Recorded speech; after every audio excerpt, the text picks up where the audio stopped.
नमस्कार मंडळी. नमस्कार. व्यत्ययाबद्दल दिलगिरी व्यक्त करतो. पण आज आज सकाळी मीटिंग सुरू झाल्यावर शेवटचं टेस्टिंग झालं 9:55 आणि त्याच्यानंतर अपॅरेंटली झूम डाऊन झालं. सो आपण दुसऱ्या फॉर्मॅटमध्ये चेंज झालो मीटवर. Again the same thing. इथे मी सगळ्यांना अजून म्यूट ऑल केलेलं नाहीये, पण प्रत्येकाने आपापले मायक्रोफोन म्यूट ठेवा. फक्त मी, डॉक्टर ओक आणि हा आजच्या कार्यक्रमाची रूपरेषा थोडीशी वेगळी आहे. कळेलच आपल्याला कार्यक्रम सुरू झाल्यावर. डॉक्टर ओक नमस्कार. नमस्कार.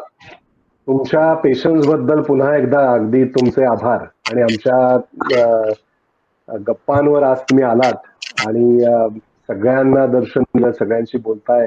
कोरोनामध्ये सगळे घरी आहोत आणि हाचे कलाकार असल्यामुळे तुम्ही प्रेक्षकांचं मनोरंजन चालूच ठेवलंय आज आमच्या माध्यमावर येऊन, म्हणून तुमचे खूप आभार. तर आपण सुरुवात करू. डॉक्टर गिरीश ओक, तर सुरुवात मला अशी करायची आहे की आयुर्वेदाकडून अभिनयाकडे कसे आलात तुम्ही? जवळजवळ दर मुलाखतीमध्ये हा प्रश्न. बरोबर आहे, म्हणूनच मी तुम्हाला हा प्रश्न पहिला विचारला. आणि मी आजकाल गमतीने असं म्हणतो की या प्रश्नाला आता फक्त चाल द्यायचं शिल्लक आहे. बरोबर. पण काय सगळ्यांनाच उत्सुकता आहे ही. हा मग खरं काय, आपण काही काही वाक्य वाचतो पुस्तकात आणि तसं तुमच्या आयुष्यात घडतं तेव्हा त्या वाक्याचा अर्थ खरं तर कळतो. की एक वाक्य आहे, डेस्टिनी तुमचं बोट धरून तुमच्या डेस्टिनेशनला नेते वगैरे, असं एक वाक्य आपण कधीतरी वाचतो. सो काही गोष्टी निमित्त मात्र घडतात किंवा त्या घडायच्या असतात असं नंतर वाटतं. आपण घडवायचा प्रयत्न पण करतो, पण ज्या त्यावेळी त्या घडतात आणि काय म्हणजे नंतर त्याचं अनालिसिस तुम्ही करायला जाता तेव्हा काही कळत नाही की असं का झालं असावं. बरोबर. आणि ते तेव्हाच का झालं असावं, त्याच्या आधी का नाही झालं, नंतर का नाही झालं, असं सगळं होतं. कारण माझं बालपण सगळं महाराष्ट्र राज्य विद्युत मंडळाच्या कॉलनीज मधून गेले. अच्छा. त्याच्यामुळे मी शाळेत माझी स्कूल बस मला न्यायची आणि शाळा संपली की कॉलनीत आणून टाकायची. बर. त्याच्यामुळे मला शाळा बाह्य ज्याला म्हणतो, एक्स्ट्रा करिक्युलर ऍक्टिव्हिटीज ज्याला म्हणतात, त्याच्याशी माझा काही संबंध आला नाही लहानपणी शाळेत. बर. कारण शाळा संपल्यानंतर आम्ही कॉलनीत जायचो. त्यामुळे कॉलनीमध्ये एक स्पोर्ट्स क्लब असतो आणि ज्याच्यामध्ये इंडोर आउटडोर सगळे गेम्स असतात. त्यामुळे मी सगळे गेम्स जवळपास खेळलो. पण नाटकाचा संबंध, तबल्याच्या क्लासचा संबंध, चित्रकलेच्या क्लासचा संबंध हा तिथे कॉलनीमध्ये काही येऊ शकत नाही. त्याच्यामुळे मी पूर्ण शाळा होईपर्यंत अजिबात नाटकाशी संबंध नव्हता. आणि मग मी नागपूरला गेलो आणि कॉलेजमध्ये जेव्हा दाखल झालो, BAMS हा कोर्स मी स्वीकारला, घेतला.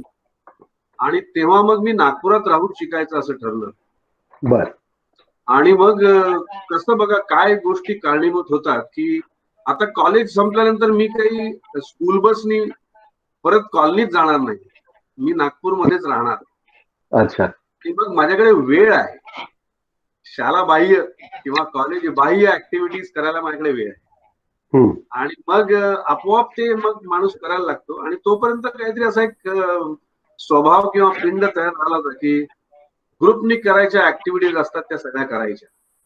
मग ते काही असो, म्हणजे खेळ असो, कॉलेज बंक करणं असो, मग तो संप असो किंवा इलेक्शन असो, या सगळ्या गोष्टी त्या काळात खूप मी मनापासून केल्या. आणि त्याच सुमारास कॉलेज गॅदरिंगच्या नाटकाची नोटीस लागली आणि काय वाटलं कोणाच ठाऊक, आणि मी त्या सिलेक्शनला गेलो आणि ते नाटक होतं घेतलं शिंगावर. बर. आणि त्या सिलेक्शन मध्ये मी सिलेक्ट नाही झालो. आता त्याला ऑडिशन वगैरे म्हणतात, हे तेव्हा माहित नव्हतं. तेव्हा मी नाही झालो ना तिथे सिलेक्ट. आणि काय बघा, आमचे एक सर होते जोशी नावाचे, SB जोशी सर. बर. तेव्हा ड्रामा ते इन्चार्ज होते त्या वर्षीचे गॅदरिंगचे. तर ते आमच्या डिरेक्टरला म्हणाले की त्या घेतलं शिंगावर मध्ये एक पारशाचं कॅरेक्टर आहे, पारशी बॉसचं. तर मी बहुतेक पारशी किंवा असं काहीतरी दिसत असावा किंवा आय डोंट नो, म्हणजे पण म्हणजे मी सांगतो यासाठी की निमित्त किंवा डेस्टिनी काय कुठल्या रूपात येईल आणि काय करेल तुम्हाला सांगता येत नाही. तर त्यांनी माझ्या डिरेक्टरला सांगितलं की तो जो रोल आहे तो या गिरीशला तू दे, तो करेक्ट दिसेल आणि करेक्ट करेल. त्यांना काय वाटलं होतं मला माहिती नाही. आणि त्यांच्या शिफारसीने वशिल्यानी, आता नावं त्याला वेगवेगळी, रेकमेंडेशन वगैरे असं नाव येतं किंवा त्यांच्या वशिल्यानी, त्यांच्या सांगण्यामुळे मला तो रोल त्या डिरेक्टरने दिला. त्याच्या आधी मी त्याला सांगितलं होतं, बाबा रे तू मला नाटकात काम नको देऊस, पण मला इथे ठेव तू, मी तालमीचा हॉल वगैरे स्वच्छ करीन, मी सेट बीट लावायला मदत करीन, मी चहा वगैरे आणून देईन तुम्हाला, अशी कामं करीन, कारण मला त्या राहायचं होतं, माहित नाही काय कशासाठी. आणि मग त्या नाटकात मी तो एक छोटासा रोल केला. आणि त्या वर्षी गॅदरिंगच्या आमच्या कॉलेज पुरत्या जे काय सिलेक्शन झालं त्यात मला अभिनयाचं पहिलं बक्षीस मिळालं. आणि त्यामुळे काळ सोकावला. म्हणजे काय म्हणतात तसं की ऍप्रिसिएशन जर तुमच्या गोष्टीला काहीतरी मिळालं तर त्याबद्दलचा दृष्टिकोन एक तर बदलतो, तुम्हाला त्यातनं आनंद वाटायला लागतो, तुम्ही केल्याचं समाधान वाटायला लागतं. आणि मग मी स्वतःला जेव्हा अनालाइज करतो तेव्हा असं मला वाटतं की मी 10वीत असताना जे ड्रॉइंगची आवड माझी होती ती कुठेतरी तुटली होती. आणि 2 परीक्षा ड्रॉइंगच्या पास झाल्या होत्या माझ्या, एलिमेंटरी आणि इंटरमिजिएट तेव्हाच्या परीक्षा असायच्या आणि त्या फार महत्वाच्या समजल्या जायच्या तेव्हा. तर ती आवड कुठेतरी तुटली होती. तर मला असं वाटतं की ती कुठेतरी तुटलेली जी हे होती, कनेक्शन जे होतं ते इथे कुठेतरी जोडलं गेलं. आणि परफॉर्मिंग आर्ट ज्याला म्हणतो आपण, तसं कुठेतरी इथून समाधान जे मिळालं ते मला आवडलं. आणि मग मात्र सुरूच झालं. म्हणजे मग त्या कॉलेजच्या गॅदरिंग पासून मग सगळी कॉलेज गॅदरिंगची नाटकं, पुढे मी डिरेक्टही करायला लागलो. मग युनिव्हर्सिटी लेवलवर वन ऍक्ट प्ले कॉम्पिटिशन, राज्यनाट्य स्पर्धा, कामगार कल्याणच्या स्पर्धा, आणि नागपूर पातळीवर जे काय नाटक व्हायचं त्या सगळ्या कमर्शियल त्यातल्या त्यात जे काय म्हणून गणपती उत्सवाची नाटकं आणि मग इतर काही नाटकं, आणि असं जवळपास 77 ते 84 नागपूर पातळीवर खूप नाटक नाटक नाटक सगळं झालं. जोडीला अभ्यास चालू होता, घरून ताकीद होती की नापास व्हायचं नाही, त्यामुळे अभ्यासही करायला लावायचा, राज्यनाट्य स्पर्धेची नाटकही करायचो. असं सगळं तो एकंदर माझ्या नाटकातल्या एंट्रीचा काहीतरी आहे. पण अजूनही मला कळत नाही मी त्या सरांमुळे आलो काय काय, म्हणजे कावळा बसायला फांदी तुटा ते काय निमित्त असतं, पण ते सर माझे डेस्टिनी ठरले. पण ते जे काही झालं त्याच्यामुळे आज महाराष्ट्राला आणि आम्हा सगळ्यांना तुमची वेगवेगळी रूपं पाहायला मिळाली. त्याचं विधात्याकडे खूप आभार. आपण आता म्हणजे सुरुवातीला ज्या मी थोड्याफार स्लाइड्स दाखवल्या की अगदी छोटासा भाग होता तुमच्या कारकिर्दीतला तो, त्याच्यात तुमची वेगवेगळी रूपं होती. आणि आता खरं तर तुमचं आणखीन एक अंग आपण नंतर थोडं चर्चेत पुढे गेली की बघणारच आहोत. पण मी पार्श्वभूमीवर त्याचा आवाज म्हणजे तुमचा आवाज होता तो लोकांपर्यंत पोहोचू शकला नाही ह्या आपल्या मधल्या व्यत्ययामुळे, पण त्या अंगाबद्दल बोलूच आपण. तुम्ही आता म्हणालात कनेक्शन कुठेतरी जोडलं गेलं, तर त्या कनेक्शन जोडण्यावरूनच आपण पुढे सुरुवात करू. शेवट एक स्लाइड दिसली आपल्याला की वेलकम जिंदगीची स्लाइड दिसली. आणि तुम्ही गेल्याच वर्षी मला वाटतं गेल्या 2 वर्षात सिन्सिनाटी मध्ये आला होतात आमच्याकडे. आणि तेव्हा आलात तेव्हा तुम्हाला आवडते ही गोष्ट तुम्ही इथं केली की नाट्य वाचन. आणि जसं तेव्हा केलं तसंच आपण जेव्हा बोललो की आमचा हा कला सन्मान नावाचा एक छोटासा ग्रुप आहे की हौशी कलाकार बेसमेंट थिएटर म्हणा, तर तिथून सुरुवात केली आम्ही. आणि गेल्या वर्षी आमचं पहिलं नाटक केलं तुझे आहे तुझपाशी. आणि तुझे आहे तुझपाशी मधली तुमची डॉक्टर सतीशची भूमिका खूप गाजली. तर आपण म्हटलंच होतं की आमच्या उषाताई बरोबर हा सीन तुम्ही का, तर आमच्या उषाताईची मी ओळख करून देतो. अर्पिता आहेस का ग? हो हो, नमस्कार. ओके, नमस्कार. तर एक 2 स्लाइड्स दाखवतो, थोडीशी गंमत करू आणि मग तुम्ही तुमचा सीन सुरू करूया.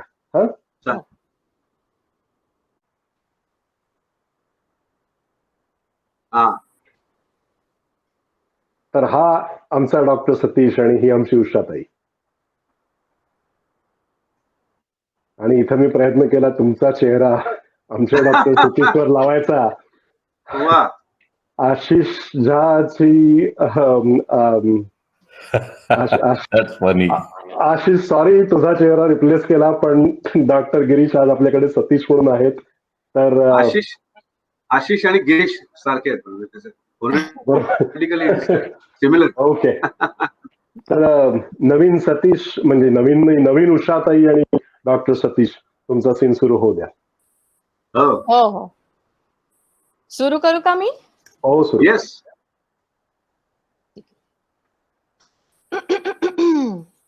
काय म्हणते तुमचं स्तुतिकागृह?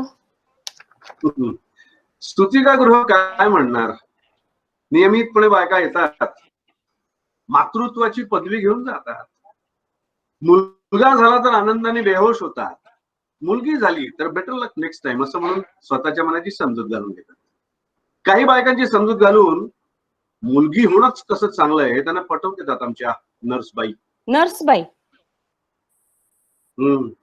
सुशीलाबाई म्हणून आहेत, चांगले विचारी. असं नाही, हे असं सहज म्हटलं असेल तर माझी काही हरकत नाही. म्हणजे नाही, डॉक्टरच्या तोंडून नर्सची तारीफ ऐकल्यावर या अस्सला जरा वेगळाच वास येतो म्हणून. असं नाही, तसं विसं काही नाही. सुशीलाबाई म्हणजे वय वर्ष 50, त्यांचा जावई आमच्याकडे कंपाऊंडर आहे. मी कुठे काय म्हणत होते, इतक्या माहितीची काही गरज नव्हती. पण काय हो, आपण आज इथे कुठे? अरे वा, माझ्याबद्दल अजून आदर कायम आहे तर. कशावरून? नाही, आपण आज इथे कुठे म्हणालीस? आपण हे व्याकरणात आदरार्थी बहुवचन का असं काहीतरी आहे ना? वाह, बऱ्याच गोष्टी लक्षात दिसतात की तुमच्या. गुड. आपणावरून तुमच्यावर आलीस, नॉट बॅड. काही विशेष काम? काय नाही वा, काकाजींनी बसा म्हणून सांगितलंय, वडीलधाऱ्यांची आज्ञा मानलीच पाहिजे नाही का? दर दर दर दर दर. मला वाटतं तो तेवढा रिसिव्हर उचलून ठेवला तर बरं होईल. नाही म्हणजे एंगेज नसताना एंगेज असा उगीच गैरसमज व्हायचा. हा, बाकी आयुष्यात हौसेने कुठे बोलायला जावं आणि एंगेज असं उत्तर मिळावं, अनुभव काय फक्त फोनच्याच बाबतीत येतो असं नाही म्हणा. बऱ्याच ठिकाणी बोलून पाहिलेलं दिसतंय. नको बोलायला. 15 सप्टेंबर 1908 वर्ष झाली तू नाही म्हणालीस त्याला. तुझ्यापेक्षा राष्ट्राला माझी अधिक गरज आहे हे तुझं शेवटचं वाक्य 8 वर्षापूर्वी संध्याकाळी यशवंत सागराच्या तीरावर मी ऐकलं. त्यानंतर देशाला स्वातंत्र्य मिळालं, मी डॉक्टर झालो, तू बीए झालीस. मला वाटतं 50-60 व्याख्यानं झाली असतील त्यानंतर तुझी. नाही, 1-2 वेळा वर्तमानपत्रात तुझा फोटोही पाहिल्यासारखं वाटतंय. नाही, खाली नाव नसल्यामुळे तो तुझाच आहे असं आपली माझ्या मनाची समजूत घातली. केवढा काळ गेला नाही, 8 वर्ष म्हणजे 365 गुणिले 8 म्हणजे. या 8 वर्षात जगात बऱ्याच घडामोडी घडल्या, पण तुमच्या स्वभावात मात्र काही बदल झालेला दिसत नाही. आणि तुझ्यात झाला असं म्हणायचंय तुला? अगं अजून क्षिप्रेच्या गाठी गेलो तर ती पहा बगळ्यांची माळ असं ओरडशील. मला नाही वाटत. हा, ते असं ते दिवाणखान्यात बसून कसं ठरवता येईल? त्याला पुन्हा एकदा तशीच एखादी सुंदर संध्याकाळ गाठून पुन्हा क्षिप्रेवर गेलं पाहिजे. ते आता शक्य नाही. ती स्वप्न होती सगळी. कोणाच ठाऊक, ती स्वप्न होती की हे जे काय चाललंय ते स्वप्न आहे. शंकराचार्य तर म्हणतात की सगळं जग स्वप्न आहे, फक्त ब्रह्म सत्य आहे. अच्छा, मटेरिया मेडिकाच्या जोडीला शांकर भाष्यही ठेवलेलं दिसतंय. मेडिकल कॉलेजात? अरे आमच्या दवाखान्यात येऊन पहा, वैद्यकीय पुस्तकांच्या जोडीला गीता रहस्य, शांकर भाष्य, पातंजली योग सगळं सगळं ठेवलेलं आहे. ते कशाला? त्याचा काय उपयोग? अरे आता प्रत्येक गोष्ट काय उपयोग म्हणून ठेवायची असते काय? घरदार सोडून गेलेला गौतम बुद्धाचा पुतळा नाही मारे आपण दिवाणखान्यात मांडून ठेवत. आमच्या एका डॉक्टर मित्राच्या दवाखान्यात तर भिंतीवर लाईनीनी नेपोलियन, महात्मा गांधी, साईबाबा आणि मधुबाला लाईनीनी फोटो टांगलेले आहेत. ज्याचं जे दैवत असेल त्याने ते निवडून घ्यावं. त्या मुंबईतले फेरीवाले नाही का, दोदोना दोदोना दोदोना, जर्मन मालिक का दिवाला दोदोना, तसं स्वतःवरच्या विश्वासाचं दिवाळा निघालं की कुठल्या तरी बाबाची अंगठी घाल बोटात, कुठल्या तरी गुरुचा मंत्र जप, कुठल्या तरी आचार्यांना उठ, असं काहीतरी करावं लागतं. आता उदाहरणार्थ आमचे हे मामा. कोण मामा? हे तुमचे आचार्य पोफळे गुरुजी, ज्यांची या फोनवरून अख्ख्या इंदुरातून सतत चौकशी चालली होती. आचार्य तुमचे मामा? अगदी सख्खे मामा. असं म्हणजे मामांच्या दर्शनासाठी आली होती वाटतं स्वारी इथे. काय करणार, हव्या त्या देव देवतांनी वेळच्या वेळी दर्शनं दिली असती तर काय हवं. फोन वाजतोय. कशाला ठेवलात हो तो रिसिव्हर? हॅलो, हो मी उषा देवास्कर बोलते. हा काय ग शकू? नाही नाही, आचार्य आले नाहीत अजून. आता इथेही नाही आलेत अजून. आता कुठे गेले ते मला काय ठाऊ. मी येते थोड्या वेळानं. सामुदायिक सूत का ताई? Sorry sorry sorry. हो हो, तुम्ही सामुदायिक सूत कथाई करा सुरू. मी काय काय म्हणाली? माझं लक्ष काही कुठे नाही.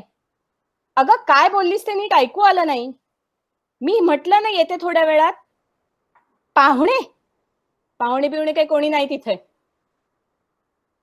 तुला जायचं असेल तर जाऊ शकतेस, मी बसेन काकाजींची गप्पा मारत. तुम्ही काय वाटतील ते करा हो. अगं तुला नाही म्हटलं मी. तुम्ही सूतकताई करा सुरू, मी आलेच थोड्या वेळात. शी, हा फोन म्हणजे अगदी कटकट आहे मेली. सगळं काही सापेक्ष आहे नाही. हाच फोन कोणाला अगदी जिवलग मित्रासारखा वाटला असेल. कान गोष्टी म्हणजे अक्षरशः कान गोष्टी. हॅलो, हा कोण? उषा? अरे नवीन कविता आली आहे अनिलांची, वाचलीस का? वाचून दाखवू? बरं ऐक. केळीचे सुकले बाग, केळीचे सुकले बाग असून या पाणी, कोमेजली कवळी पान असून निगराणी. निगराणी म्हणजे काय? निगराणी म्हणजे की नाही राणी, या केळी की नाही खूप नाजूक असतात ग, त्यांची की नाही खूप काळजी घ्यावी लागते. सतीश प्लीज. काय प्लीज? अगं असं अर्धवट काय बोलतेस, पूर्ण बोल ना. काय? हो हो हो हो, माझ्यापेक्षा राष्ट्राला तुझी अधिक गरज आहे. ओके ओके, मोठी आहे तुझी भरारी, मोठी हो. ओके बेबी, प्रेम होईल ना तुझ्याने, प्रेम माझे राहू दे. सतीश,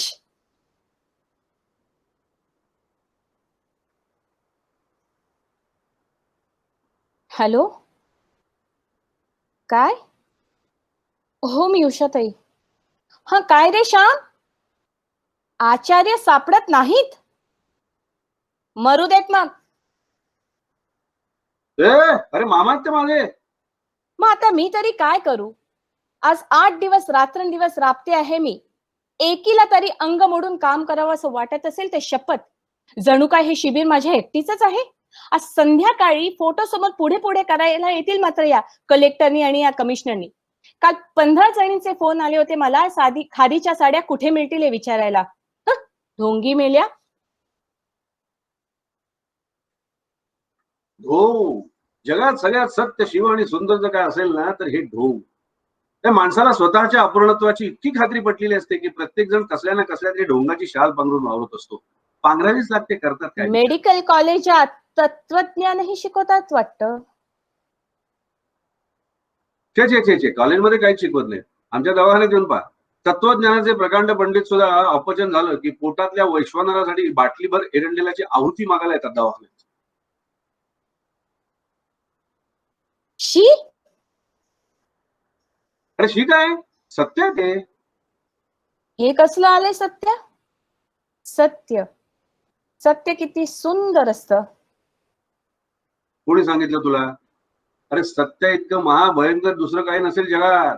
म्हणून शहाण्या माणसांनी सत्यापासून 4 हात दूर राहावं.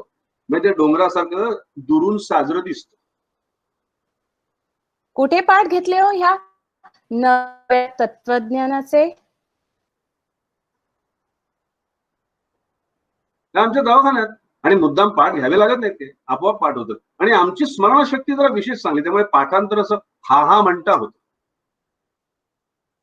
असं काय काय पाठ केलंय?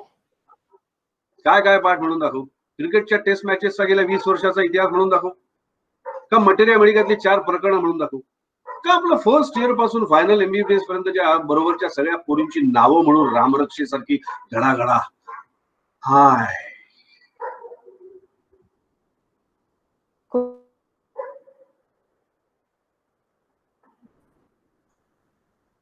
फ्लक्च्युएट होतं. कुणाच्या नावाने निश्वास टाकलास? टाकलास? चला शेवटी एकेरीवर आली. बरं वाटलं. त्याला सांगू कुणाच्या नावाने टाकला ते? पुष्कळ जणींच्या नावाने. तुला ती फर्स्ट इयर मधली कुंदा गोखले आठवते का? आम्ही त्याला काय म्हणायचो माहितीये? काय? टोमॅटो. अरे लाल बुंद पोरगी ग, जिना चढताना पायरी गणी कशी हृदय तुडवत जायची नुसती. कचा कच कचा कच कचा कच. गेल्या महिन्यात पाहिली मुंबईच्या लोकल गाडीत. मास्तरीण असाय. कशावरून? अरे आता मास्तरीण मला ओळखता येत नाही काय, शिवाय हातात वयांचा गठ्ठा होता ना. चालली होती मुंबईचे कॉस्मोपॉलिटन धक्के का सांताक्रूज पर्यंत. दुसरी विजया कारखानीस. हाय हाय हाय हाय हाय हाय. अरे काय चालणं होतं त्या पोरीचं, काय चालणं होतं त्या पोरीचं. असं वाटायचं या पोरीने आयुष्यभर चालतच राहावं. हे वर्गात आली ना की अशी बॅट्समन फील्डकडे पाहतो ना तशी वर्गाकडे बघायची. मी तर एकदा सगळ्यात मागच्या बाकावर बसून तिच्या दृष्टीचा कॅच पकडून दाखवला होता. आणि आता 5-6 पोरांची फैर हातात घेऊन नवऱ्या मागून धापा टाकत. परवा इंदोर स्टेशनवर पाहिलं आणि मनात म्हटलं हाय हाय रे उज्जैनी. झालंच तर वृंदा बारपुते. हाय हाय हाय हाय. अरे 500-500 कॅन्डल पॉवरचा एक डोळा होता तिचा. नुसता एक डोळा बंद करून तिने आमच्याकडे पाहिलं ना तर आम्ही जागच्या जागी भस्मसात व्हायचो. अरे झालंच तर निर्मला वखारकर, शशी महोकर, शोभा पालखीवाले, कालिंदी रहाळकर, हा हंत हंत नलिनीम गज उच्चहार.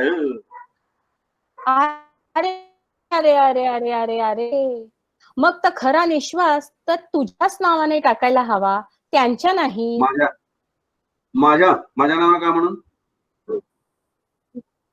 आता इतक्या ठिकाणी खडे टाकून पाहिलेस ना, एकही नेम लागला नाही ना तुझा. कोणी टाकले खडे? मी? नॉनसेन्स. अरे ही आधी केवळ कलेसाठी कला म्हणून लक्षात राहिली माझ्या. तुला काय वाटलं माझ्या हातून हुकलेल्या प्रेयसींची नामावळी आहे ही? माफ करा मिस देवास्कर, यापैकी एकाही अप्सरेकडून तपोभंग होऊ शकला नाही आमचा. ओ हो हो हो हो हो हो, तपोभंग. अशा कुठल्या देवतेला प्रसन्न करायचं होतं? होती एक उग्रचंडी. उग्रचंडी? कधी गौरी सारखी अल्लड, कधी पार्वती सारखी निग्रही, कधी उमेसारखी प्रेमळ, तर कधी साक्षात महिषासुरमर्दिनी. अशी होती एक अनेक रूप धारण करणारी देवता. पण पण का थांबलास का? काय आहे, जखमेवरच्या खपल्या जरा भीतानं काढाव्यात, नाही तर उगाच बळाबळा रक्त व्हायला लागतं. डॉक्टर लोकांना काय जखमेचं? अजून सगळ्या जखमांवर अक्सिडेला सापडले नाही तुषा ताई.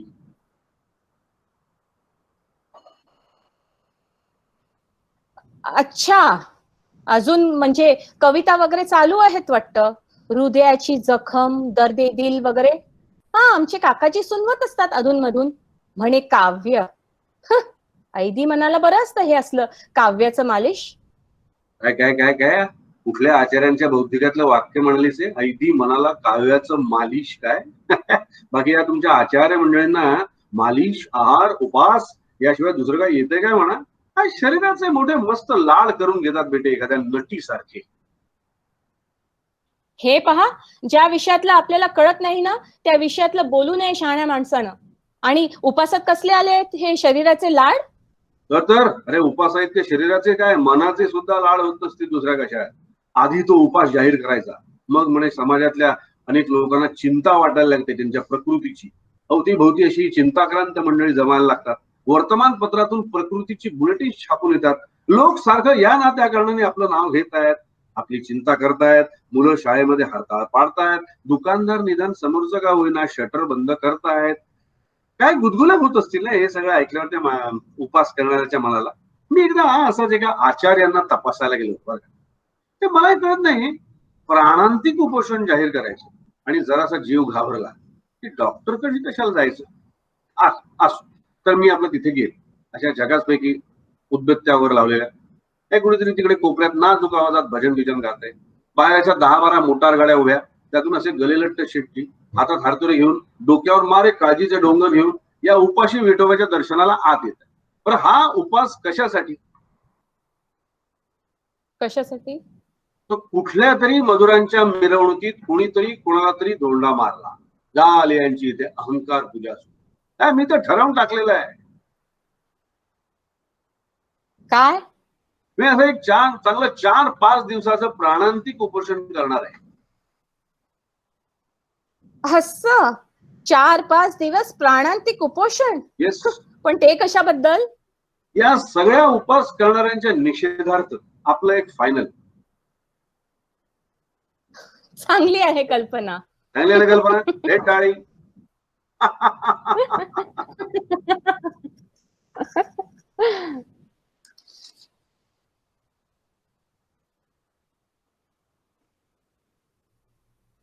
पराग म्यूट आहेत वाटतं.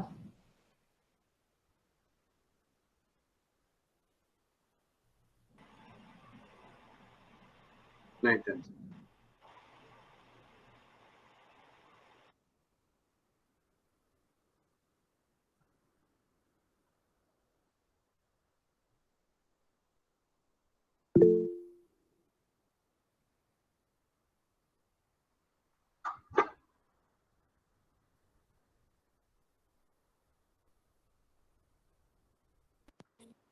आता येतोय का माझा आवाज?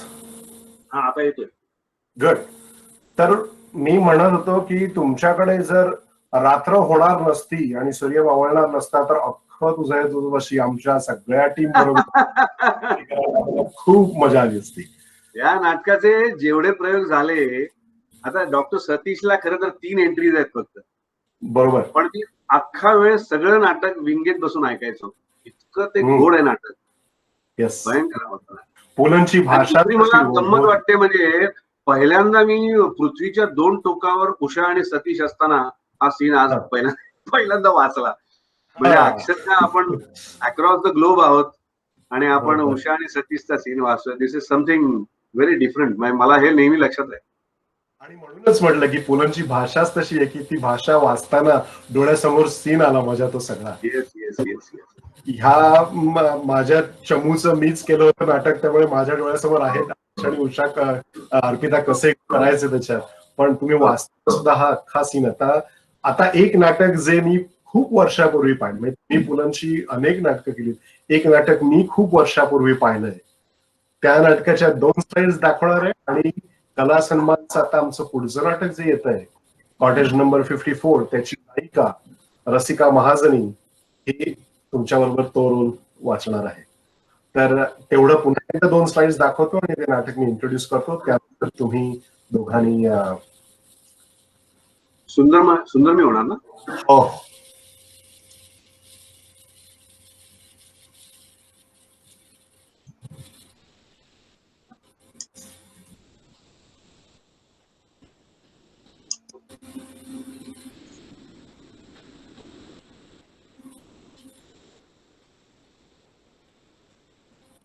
आता इथे पुन्हा वंदनाताईच्या चेहऱ्याकडे लक्ष द्या.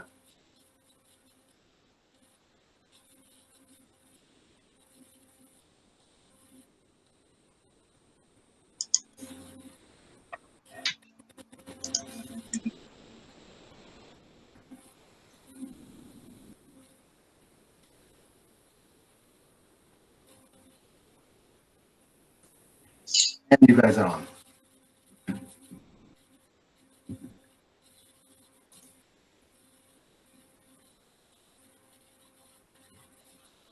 सुरू हो गया.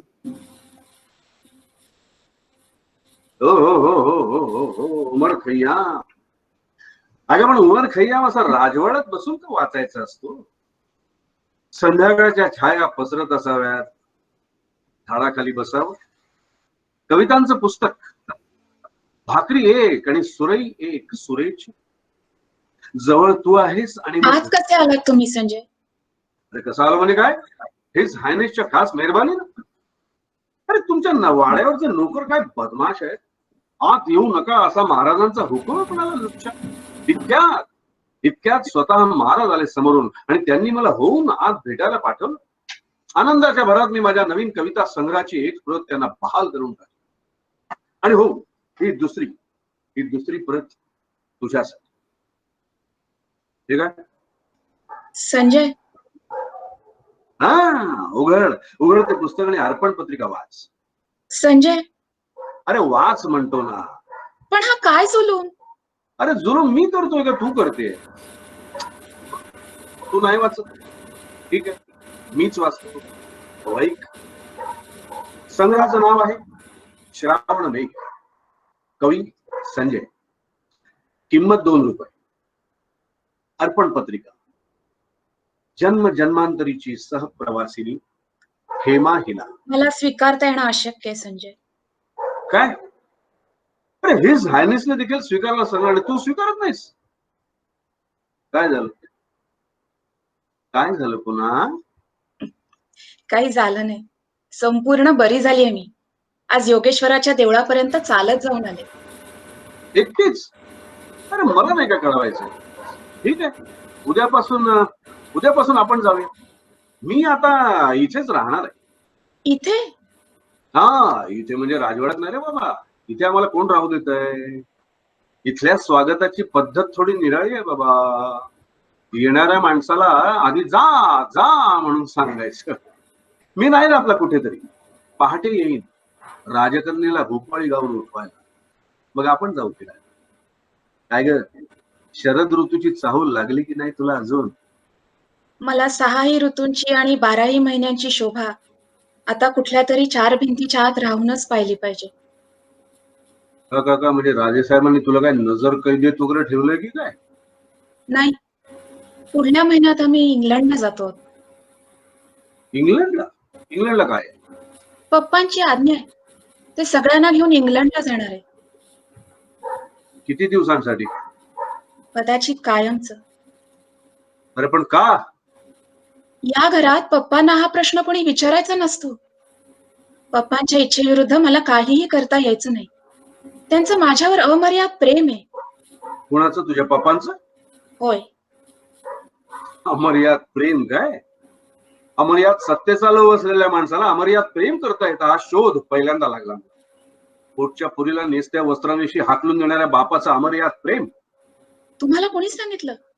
बेबी भेटली मला रस्त्यात, मुक्त आनंदात चालली होती, बंधन तोडल्याच्या आनंदात. तिने सांगितली मला तुझ्या पप्पांच्या अमर्याद प्रेमाची कथा. मला आश्चर्य वाटतं ते एवढंच, हे असल्या दगडाच्या पोटी तुझा जन्म झाला. नाही, मला काही ऐकायचं नाहीये. मला तुला या बंदिवासातून मुक्त केलंच पाहिजे. नाही तुझ्यासाठी नाही, माझ्यासाठी नाही, तर ज्या ईश्वरानं तुला हे प्रतिभेचं देणं दिलंय त्याचं ऋण फेडण्याची जबाबदारी आहे का तुझ्यावर? ते ऋण या 4 भिंतींच्या आत राहून नाही फेडू शकणार आहेस तू. कसला खेळ चालवलास हेमा जीवाशी, मी नाही चालू देणार. संजय, मी कसं सांगू तुम्हाला? नाही, मला काही ऐकायचं नाहीये. विचार कर, हजारात लाखात जे देणं मिळणार नाही ते देवानं तुला दिलंय. उघड्या डोळ्यांनी जग पहा, सुख पहा, दुःख पहा आणि शेकडो ओळी अशा लिहून का. आज न उद्या कुठेतरी कधीतरी कोणाच्या तरी जीवनात त्यातल्या 4 ओळी आनंदाची फुलं फुलवतील. तर हा सारा संसार सुखाचा करायचा आहे तो कोणी? आपणच ना. चल हेमा, वास्तविक बेबीने घेतलेला निर्णय तू घ्यायला हवा होतास ग. माझं ऐकाल का संजय? मला तुम्ही काय म्हणताय ते कळत का नाही? पण माझ्यासारखी अपंग सोबतीण म्हणजे तुमच्या गळ्यातलं कायमचं लोढणं आहे संजय. आयुष्याची गेली 10-12 वर्ष मी वाट पाहिली होती ती मृत्यूची. तुम्ही याल हे स्वप्नात देखील वाटलं नव्हतं मला. तुमच्या कविता वाचून वेडी होत होते मी. आणि त्या वेळात काही 4 ओळी लिहिल्या असतील मी. त्या दिवशी तुम्ही येऊन माझ्यासमोर उभे राहिला त्यावेळी साक्षात मृत्युंजयच माझ्या पुढे उभा राहिल्यासारखं वाटलं मला. वास्तविक ते एकच दर्शन डोळ्यात साठवून मी तुम्हाला पुन्हा भेटायलाही नको होतं. पण तुम्ही पुन्हा आलात आणि माझं शरीर मोहरल्यासारखं झालं. तुम्हाला जा म्हणून सांगणं शक्यच झालं नाही मला. आज पुन्हा मी थकले. तुमच्या दर्शनानं नवचैतन्य आलं होतं ते गेल्यासारखं वाटलं. तुमच्या वाटेवरून मला बाजूला व्हायला हवं. पत्नी म्हणून तुमच्या आयुष्यात येण्यासारखं काही नाही माझ्यात. संजय तुम्ही जा. आयुष्याचं घटिका पात्र बुडत आलं होतं. तेवढ्यात तुम्ही आलात, आधार दिलात. मला पुन्हा नवी शक्ती आली. आज योगेश्वराचं दर्शन घेतलं, कल्याणीत ओंजळ भरली. काठावरची हिरवी रानं आणि हिरवी पानं पुन्हा एकदा डोळे भरून पाहिली मी. आणि याचसाठी केला होता अट्टहास असं वाटायला लागलं मला. तुम्ही नका येऊ इथं. अहो हा राजवाडा आहे. इथं कोणत्या वेळी काय होईल काही सांगता येत नाही हो. त्याला मी कधीच झालो नाही. खूप जळला केलाय मी. कितीतरी कोंडवाडे फोडलेत. शाळेचा कोंडवाडा, घराचा कोंडवाडा, अनेक ठिकाणी झुंज घेतली. पण आता वाटतं झुंजताना बरोबर कोणीतरी असावं. जरूर असावं, पण ते माझ्यासारखं दुबळं अशक्त नव्हे. दुबळं शरीर नसतं हेमा, मन असतं. अरे क्रांती कधी पैलवानांनी केलेली ऐकलेली नाहीये मी. एवढ्याशा शरीराच्या दुबळ्या दिसणाऱ्या महात्म्यांनी क्रांती केली. तुमच्यात आणि पप्पांच्यात एक विलक्षण साम्य आहे. माझ्यात आणि पप्पांच्यात? नाहीतर काय, दुसऱ्याला बोलूच देत नाही तुम्ही. चुकतेस तू हेमा. अगं तूच बोलावंस, खूप बोलावंस, आणि तुझ्या बोलण्यानं जग डोलावं म्हणून मी तुला सांगतोय ग. माझी बोलायची इच्छाच नसली तर तू बरी झाली नसतीस, योगेश्वराच्या दर्शनाला गेली नसतीस. तुमचा विश्वास आहे योगेश्वरावर? विश्वास? मला एक सांग हेमा, हा योगेश्वर कोणी निर्माण केला ग? आपल्यासारख्याच कोणीतरी कवीनं, कलावंतानं. मग आपल्याच निर्मितीवर आपणच विश्वास ठेवायचा नाही? माझा विश्वास नाहीये तो तुझ्या पप्पांवर. त्यांनी इंग्लंडला जाण्याचा भेद टाकला यामागचं त्यांचं कारण मला कळू शकतं. पण नाही, मी तुला जाऊ देणार नाहीये. म्हणजे काय करणार तुम्ही? तुझ्याशी लग्न. मला विचार करायला तरी सवड द्या संजय. हेमा, तू योगेश्वराच्या दर्शनाला गेली होतीस ना? हो. जाताना बरोबर काय घेऊन गेली होतीस? काही नाही, फक्त भक्तिभाव. तशीच, अगदी तशीच. पण भक्तिभाव ठेवशील तो माझ्यावर नाही, जीवनावर ठेव. आणि यापुढे मृत्यूची वाट पाहण्याची भाषा चुकून देखील तोंडातून काढायची नाही. कारण मृत्यूची आपण का वाट पाहायची असते? मृत्यू आपली वाट पाहत उभा असतो. राहू दे बिचारा, त्याची काळजी आपण कशाला करायची? आणि हेमा, त्याचे पडदे ओढून प्रकाशाला मज्जाव का करतेस? असा सुंदर स्वच्छ प्रकाश येऊ दे घरात. अगं प्रकाशाची भीती घुबडांना, गरुडांना नसते. माझा निर्णय मी तुला सांगितलाय. तुझा निर्णय. तू सुद्धा असा सुंदर स्वच्छ प्रकाशात बसून घे आणि तुला वाटेल तेव्हा सांग. येतो. क्या बात आहे. पुन्हा एकदा म्हणजे पुलंची भाषा. 2 अक्षरशः वेगवेगळे टोक आहेत. म्हणजे एक अतिशय बोली भाषेतला आणि गमतीशीर आणि असं खट्याळ, आणि हे इतकं अलंकारिक आणि इतकं सगळं, ते सगळी क्रियापद बदलतात, शब्द बदलतात, उपमा बदलतात, आणि सगळंच. म्हणजे हे नाटक मी केलं तेव्हा हा रोल पुलंनी केलेला आधी आणि सुनीताबाईंनी दिदीराजे केलं होतं. आणि माझं भाग्य असं की मला त्यांच्यासमोर त्यांचा रोल करायला मिळाला. आणि ती दोघंही बघायला आली होती त्यांच्या 75च्या वेळी हे जे नाटक बसवलं पण म्हणजे आधी आलं तेव्हा दाजी भाटवडेकरांनी केलं होतं आणि तेव्हा पुलं करायचं. आणि नंतर जेव्हा आलं दुसऱ्यांदा तेव्हा त्यांच्या 75ला त्यांना ट्रिब्यूट म्हणून जी 5 नाटकं बसवली गेली त्यात हे एक नाटक होतं. आणि त्यात माझं लक असं की मला तोच रोल करायला मिळाला. आणि चव्हाण सेंटरला तो प्रयोग जो झाला तो मी प्रयोग विसरूच शकत नाही, कारण ती दोघं समोर बसलेली होती आणि हे पात्र तर त्यांनी म्हणजे टाळीचीच वाक्य लिहिली सगळी. आणि ती वाक्य जेव्हा म्हटली जायची तेव्हा अख्खं ऑडिटोरियम, हजारचं ऑडिटोरियम आहे ते जवळपास, ते अख्खं टाळ्या वाजवायचं. आणि मग आपापल्या जागी असे लोक अर्धवट उठायचे, पुलंकडे बघायचे आणि परत एकदा टाळ्या. अरे वा. असा तो प्रयोग म्हणजे मी अजून म्हणतो की तसा प्रयोग बस, त्याच्यानंतर अजून काय पाहिजे असं वाटतं की बस. आणि मग पुलं आत आले आम्हाला भेटायला सगळ्यांना. त्यांचं एक तर हे खूप लाडकं नाटक दोघांनी केलेलं असल्यामुळे आणि ते आम्हाला भेटले सगळ्यांना आणि वंडरफुल. म्हणजे तो एक फारच वेगळा एक्सपिरियन्स माझ्यासाठी आहे. जवळपास 200-250 प्रयोग आम्ही केले. ती टीम पण खूप छान जमली होती आमची. रवी पटवर्धन, डॉक्टर श्रीराम लागू, वंदना गुप्ते, कविता लाड. कविताचं हे पहिलं नाटक कविता लाडचं. आणि त्या काळात काशीनाथ घाणेकर राजपुत्राचा रोल करायचे, छोटा रोल. अच्छा. हा. आणि आता आम्ही केलं तेव्हा दिलीप सफरी आणि आपला अभिजित केळकर त्यांनी केलं. संजय देशमुख. पण तुम्ही खूप छान वाचलत. म्हणजे मी सुद्धा 2-3 ठिकाणी फंबल झालो किंवा चुकलो, पण तुम्ही एकाही ठिकाणी न चुकता ही लँग्वेज तुम्ही बोललात. खरंच खूप छान. Thank you very much. कॅरेक्टर फार सुंदर आहे ते दिदीराजे कॅरेक्टर. आणि सगळीच कॅरेक्टर्स त्यातली इतकी सुंदर कॅरेक्टर्स आहेत. म्हणजे तुम्हाला ते युट्यूबवर बघायला मिळेल, ते रेकॉर्डिंग आहे, जरूर बघा ते. आणि युट्यूबवर पाहिल्यावर मी रसिकाला तेच सांगितलं होतं की युट्यूबवर वाचून वंदनाताईची नक्कल नको करूस तुझं. येस. नाही केलीत पण तुम्ही, खरंच नाही, खूप छान केली. तर आशिषने जेव्हा मला सांगितलं ना डॉक्टर की आपण गिरीश ओक यांना घेऊया, आणि तेव्हाच माझ्या तोंडून म्हणजे पहिलाच शब्द जायला हवा होता की डॉक्टर तुम्ही सुद्धा. कारण सुरुवात केली 6 आठवड्यापूर्वी विजय केंकरेंबरोबर गप्पा मारत आणि 6-7 एकापेक्षा एक दिग्गज आम्हाला मिळाले. आणि जेव्हा आशिषने मला सांगितलं की आपल्याकडे गिरीश ओक येऊ शकतात, मी म्हटलं अरे वा डॉक्टर तुम्ही सुद्धा.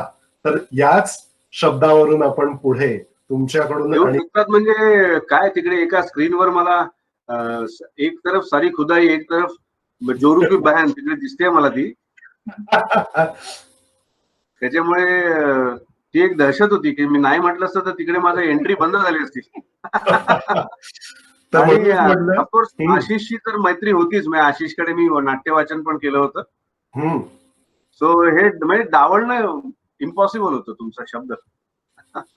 तर ह्या 3 शब्दांवरनच तुम्ही आणि पल्लवीताई, डॉक्टर तुम्ही सुद्धा यातला एक सीन आम्हाला वाचून दाखवा, आम्ही नुसतं पाहा.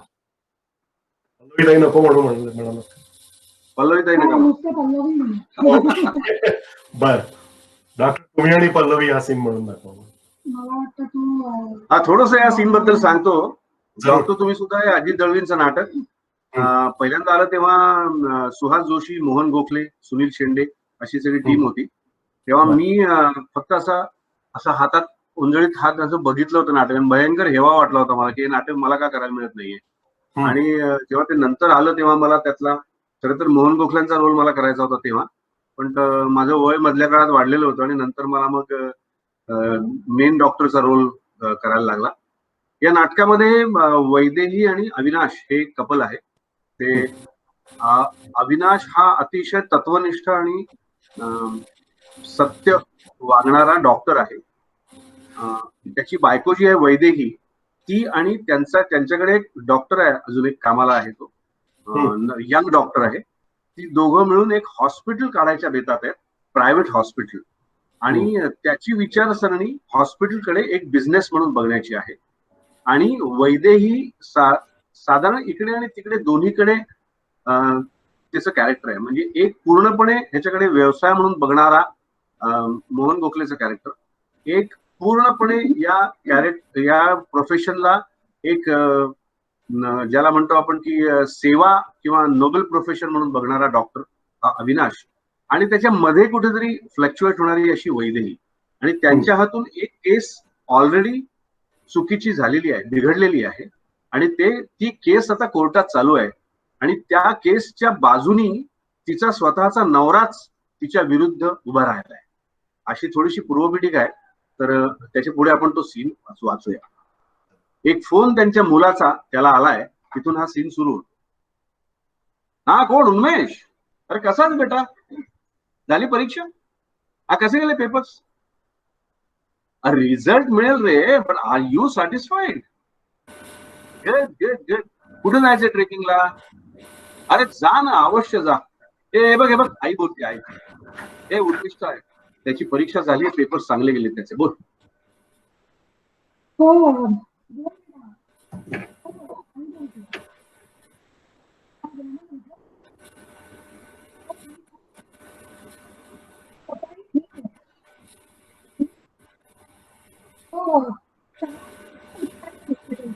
एक मिनिट थांबूया का पल्लवी? थोडं बस, चेहरा या म्हणजे फुल बाजूला टर्न हो, कारण आवाज येत नाहीये तेवढा. आता येतोय? आता येतोय. येस. सो ह्याच दिशेला चेहरा ठेव.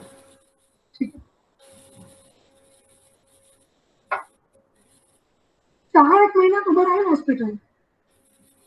तू काय करतोयस? ट्रेकिंगला जा ना.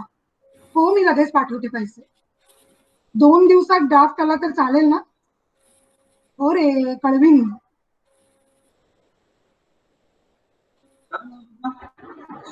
सुट्टी द्यायचं म्हणतोय ना? हो. मग काय सांगितलंस त्याला? ये म्हणून सांगितलंस ना?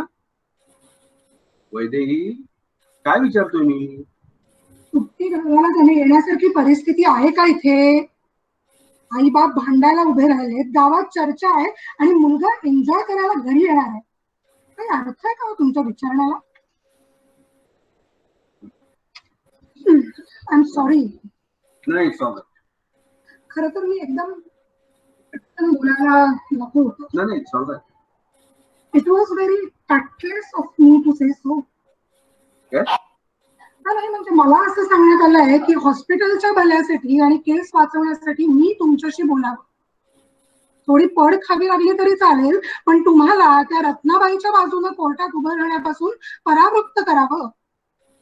त्यावरच आम्हा डॉक्टर्सचं आणि आमच्या पुढील योजनेचं भवितव्य अवलंबून आहे. म्हणजे अगदी या शब्दात बोललं नाहीये कोणी, पण असं एकंदर सार काढता येईल त्यांच्या बोलण्याचं.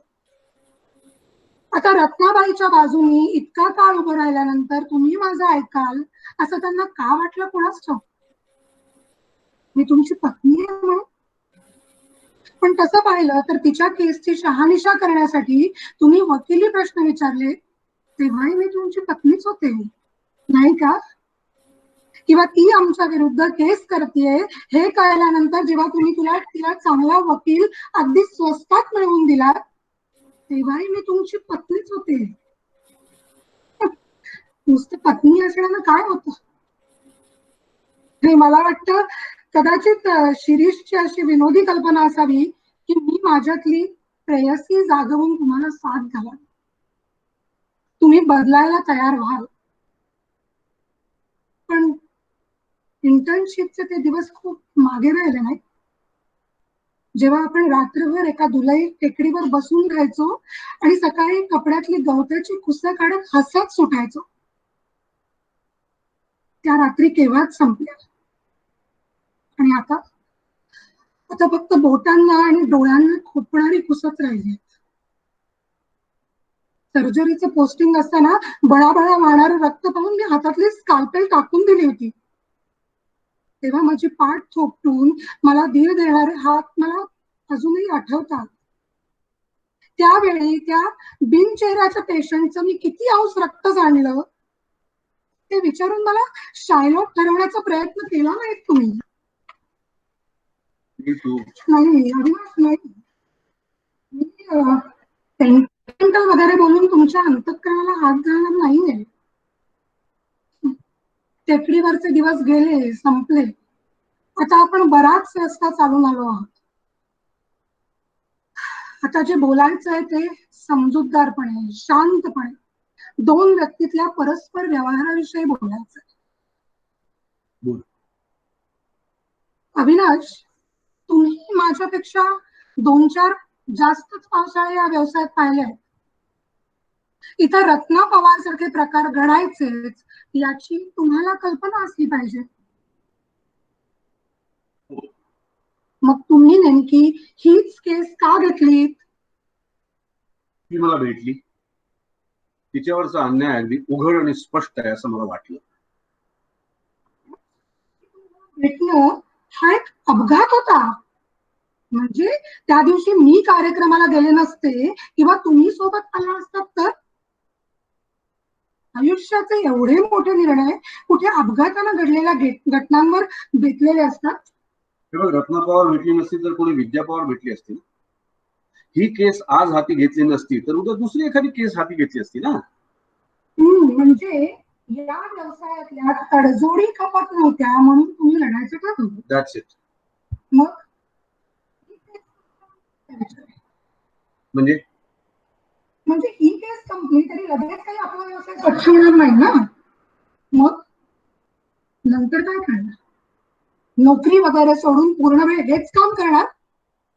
सगळ्या हॉस्पिटल्स मधून जायचं, केसेस गोळा करायच्या, तुमच्या हॉस्पिटलच्या वॉर्ड मधून जायचं, तिथल्या फायली उचकायच्या? नाही, तसं अजून मी काही ठरवलेलं नाही. म्हणजे फक्त ही एकच केस? नाही, तसंच काही सांगता येणार नाही. जर आणखीन अशा काही केसेस आल्या तर विचार करावा लागेल. म्हणजे सध्या तरी ही एक टेस्ट केस आहे ना, प्रयोग फक्त. बघ, तसं नाहीये वैदेही. तेच विचारते. नंतर अशा प्रॅक्टिस विरुद्ध क्रुसेड सुरू करणार आहात का? क्रुसेड? बापरे, फार मोठा शब्द आहे वैदेही. मी खूप लहान माणूस आहे ग. मग तू या भानगडीतच का पडलास लहान माणसा? जर मोठी मोहीम हाती घ्यायची तुझी हिंमतच नाही, त्यासाठी आयुष्य वेचायची तुझी तयारीच नाही, तर मग हा प्रयोग कशासाठी? आणि तो माझ्यावरच का? हातपाय न हलवता घरपोच केस मिळाली म्हणून? Vaidehi, you are being unreasonable now.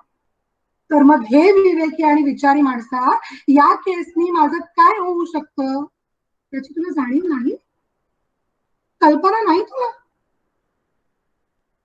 माझ्या सगळ्या योजना कोलमडू शकतात. हॉस्पिटल उभारणं, वाढवणं तर जाऊ द्या, मेडिकल काउन्सिलने सिरियसली घ्यायचं ठरवलं तर मला प्रॅक्टिस करायलाही बंदी घातली जाऊ शकते. याची जाणीव आहे तुम्हाला? आहे. आणि तरीही तुम्ही हा निर्णय घेतला? हे बघ, ती रिस्क घेतल्याशिवाय दुसरा काही पर्यायच नव्हता. पण तसं काही होणार नाही. आणि झालं तर? तसं झालं तर काय? मी तुझ्या सोबत असेल. सोबत असेल म्हणजे काय? माझ्या दुःखात सहभागी होईल, 2 मिनिटं उभं राहील. हॉस्पिटल मी सांभाळेन. वा, म्हणजे आधी पंख कापायचे आणि मग आधार द्यायचा, मोठेपणा दाखवायचा. हे बघ, मला एवढंच म्हणायचं होतं की तुला जे काही सोसावं लागेल त्यात मी तुझ्या बरोबर असेल. आणि कुणी कुणाबरोबर नसतो, खोटं आहे सगळं. तुला जे सोसावं लागतं त्यात मी तुझ्या बरोबर नाहीये वैदेही. माझी तगमग तुला दिसत नाहीये? पण यांचं दुःख. कधीतरी बाल्कनीत जाऊन 4 सिगरेट सोडायच्या, 2-4 निश्वास सोडायचे आणि एखादी ऍस्पिरिनची गोळी घ्यायची, बस. मला बाहेर पडणं अशक्य झालं इथं. संडे पार्टीचं वगैरे तर मला कधी अट्रॅक्शन नव्हतंच, पण सोशल कॉल्सला जाणंही अवघड झालंय मला. केस बेंच समोर येण्यापूर्वी जर ही अवस्था असेल तर केस सुरू झाल्यावर काय अवस्था होईल याचा विचार करा. इतर डॉक्टर्स तर सोडावं, गेल्या महिन्यात 1.5 महिन्यात गोखले, शिरीष सारख्या मित्रांनाही फेस करणं अवघड झालंय. ते काही बोलत नाहीत, पण त्यांना काय वाटत असेल याची कल्पना करू शकते मी. माझ्यावर विश्वास ठेवून हॉस्पिटलच्या उभारणीसाठी त्यांनी स्वतःच सर्व काही दिलंय. आणि आता केस सुरू होणार. बघता बघता ही योजना उद्ध्वस्त होणार. कृपा करून माझ्या वेदनेशी तुम्ही तुमच्या अस्वस्थतेची तुलना करू नका. विलन ठरवताय मला. नाही ग वैदे. गेली 20 वर्ष दवाखान्यातली रात्रंदिवस खपती आहे. प्रायव्हेट प्रॅक्टिस करायला फारशी प्रतिष्ठा नव्हती. त्या काळापासून ती स्त्रियांना मी सोडवलं, स्त्रियांच्या प्रश्नाचं गांभीर्य समजावून दिलं, आणि आज इतक्या वर्षांनी एका रत्ना पवारसाठी माझ्या सगळ्या कामावर बोळा फिरला. मी विलनच आहे. तू विलन नाहीयेस ग वैदेही. तूच काय, कोणीही डॉक्टर वाईट, दुष्ट, खलनायक नाहीये. ते सगळे एका मोठ्या वेगवान प्रवाहात सापडले. त्यांना आणि समाजालाही रसातळाला नेणाऱ्या एका मोठ्या प्रवाहात. या पेशंटच्या भल्यासाठी हा व्यवसाय त्यांनी करायचा, त्याचा हात त्यांनी कधीच सोडून दिलाय. आता त्यांचे हात फक्त पेशंटचा खिसा शोधतायत, त्यातलं पाकिट किती लठ्ठ आहे हे चाचपतायत. अपघाताच्या बातम्या वाचतो आपण वैदेही, तिथे भुरटे चोर सगळ्यात आधी पोचतात आणि तिथल्या लोकांच्या गळ्यात, कानात, हातात काय असेल ते ओरबाडून घेतात. तसं स्वरूप या व्यवसायाला येण्यापूर्वी डॉक्टरांनी जागं व्हावं एवढाच माझा उद्देश आहे. तुमच्याशी बोलण्यात काहीच अर्थ नाही. मी माझं सगळं आयुष्य पेटवायला निघालाय. का केलं तुम्ही असं? नाही नको, तू आता चिडलेस, तू शांत झाल्यावर बोलू आपण. कळण्याचा हक्क आहे मला. कुठे कमी पडले मी? तू समजून घेत नाहीयेस वैदेही, तसा काही प्रश्न नाहीये. मग आत्ताच काहीतरी करावं असं का वाटायला लागलं तुम्हाला? अरे का मी तुमच्या विरुद्ध केस केली, का मी रत्नाच्या बाजूने उभा राहिलो, हे काय प्रश्न आहे? का डॉक्टर्स असले प्रकार एकामागोमाग एक करतायत, का ते स्वतःसाठी आचारसंहिता निर्माण करत नाहीत, हे प्रश्न असले पाहिजे. ते कुठल्या गावातल्या डॉक्टर जयस्वालला लोक हसतात तेव्हा ती माझी टिंगल वाटते मला. तुमच्या लोक आरोप करतात तेव्हा ते बोट माझ्यावरच रोखलेलं आहे असं मला वाटतं. तर माझ्या व्यवसायाशी माझा संबंध काय फक्त पोट भरण्यापुरता आहे? त्यातल्या घडामोडींचा माझ्यावर काहीही परिणाम होणार नाही आणि त्यापासून मी माझं वैयक्तिक आयुष्य वेगळं आणि सुरक्षित ठेवू शकेन. पण मग केस करण्यासाठी माझीच निवड का? अरे मी कुणाविरुद्ध उभा राहिलो त्याने हाच प्रश्न विचारला असता मला. वा, आग लावायची सुरुवात आपल्याच छपरापासून केली. तेव्हा या गोष्टी ठरवून होत नसतात. रत्ना समोर आली, तिने लढण्याची हिंमत दाखवली, म्हणून मी तिला मदत करायचं ठरवलं. बस. हे उत्तर पुरेसं नाहीये? आहे. पुरेसं उत्तर काय आहे? जाऊ द्या ना. मला सहन नाही होणार. नाही सांग ना, काय उत्तर आहे, ऐकू तरी दे मला. तुम्ही माझ्या विरुद्ध उभे राहिलात त्याचं कारण तुमची असूया. हे तुम्हाला केस पासून परावृत्त करण्यासाठी बोलतेस, हे खरं नाहीये. नाही, तुझा स्वतःचाही विश्वास नाहीये. नाही, उलट हेच कारण असावं असं वाटायला लागलं ना. अशीच एखादी भावना खोलवर रुतली असली पाहिजे तुमच्या मनात. त्याशिवाय आपला चांगला चाललेला संसार वाड्यावर धरण्याचं काम केलं नसतं तुम्ही. तर तू माझं मनोविश्लेषण वगैरे करायला लागलीस. तेच केलं पाहिजे ना तुमच्या बाबतीत. लग्नापूर्वी प्रायव्हेट प्रॅक्टिस करायची असं आपलं ठरलं होतं, पण तुम्ही जॉब घेतला. तुम्हाला गाडी, बंगला सगळं हवं होतं, पण त्यासाठी लागणारा पैसा मिळवणं मान्य नव्हतं. माझे वडील डॉक्टर होते, मीही डॉक्टर झाले. त्यांचं हॉस्पिटल होतं, मीही हॉस्पिटल काढलं. मला नाव मिळवायचं होतं आणि हो, पैसाही मिळवायचा होता. आणि यात आपण काही गुन्हा करतोय अशी भावनाही नव्हती. पण त्यामुळे तुम्ही सेवाभावी वगैरे डॉक्टर होतात आणि मी पैशासारख्या क्षुल्लक बाबींसाठी वाहवत जाणारी एक सामान्य डॉक्टर. पण मी फक्त पैसाच नाही मिळवला, मान्यताही मिळवली. या छोट्याशा शहरात एक कर्तबगार स्त्री म्हणून माझं उदाहरण दिलं जायला लागलं. आणि मला हे सगळं सहन झालं नाही. असंच दिसतं. मग मला दुश्मन म्हणायचं, बॉस म्हणायचं. काय मान होईल, तू आता कशाचाही अर्थ काही काढायला लागलीस. असं कसं पाहिजे? एरवी माझ्याशी लढणं एवढं सोपं नसतं गेलं तुम्हाला. त्यामुळे वैदेही तू या केस समोर माझ्या मनात शोधतेस, पण ते तुझं नाहीये, ते बाहेर आहे समाजात. नुकसान भरपाई द्यावा असं तुम्ही पर्यंत मलाही तेच वाटलं होतं. पण मी माझं गर्भाशय द्यावं असं म्हणण्यापर्यंत तुमची मजल गेली, तेव्हा माझ्या लक्षात आलं की हे प्रकरण जरा वेगळंच. वैदेही कोणीही कुणाला त्याचा अवयव असा द्यायला सांगू शकत नाही. तो अवयव ज्याचा आहे त्याचाच फक्त त्याच्यावर अधिकार असतो. आणि असं गर्भाशय काढून देता येत नाही, तुला शक्य नाही, तुला माहिती आहे. पण एका नैतिक भूमिकेवरून गर्भाशय द्यायला नुसती तू तयार जरी झाली असतीस ना, तर वाजवल्या असत्या, जय जयकार केला असता. कोणत्याही त्यागाच्या वेळेस टाळ्या कोण पिटतं माहितीये? ज्यांना त्या त्यागाचा चटका कधीही बसलेला नसतो ना, ते छान कपडे बिपडे घालून पेंडॉल मध्ये बसून कोणीतरी वीर चक्र घेताना टाळ्या वाजवतात. वीराची पत्नी किंवा आई त्यांना टाळ्या वाजवताना पाहिलंय तुम्ही? त्यांच्या डोळ्यात धुकं दाटतं आणि पदक घेतानाही त्यांचे हात थरथरतात. ती कोण कुठली बाई माझ्याकडे गर्भाशय मागतीये आणि माझा पती, माझा मित्र, माझा एकेकाळचा प्रियकर छान मेडिकल कॉलेजच्या सावलीत बसून मी त्याग करावा अशी अपेक्षा करतोय. दूर व्हा, हात नका लावू मला. या देहाशी, त्यातल्या मनाशी तुमचा काहीही संबंध राहिलेला नाही.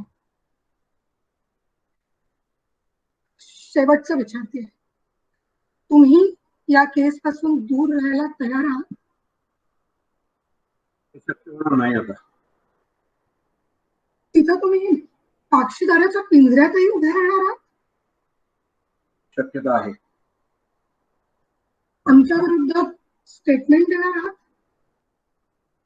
मागितलं तर हो. That's all. So the lines are drawn. आता आपण दोन विरुद्ध बाजूंना आहोत आणि आता मध्ये नाती आणून डोळे ओले करायला लावू नका आणि शरणागतीची किंवा उदारतेची अपेक्षाही करू नका.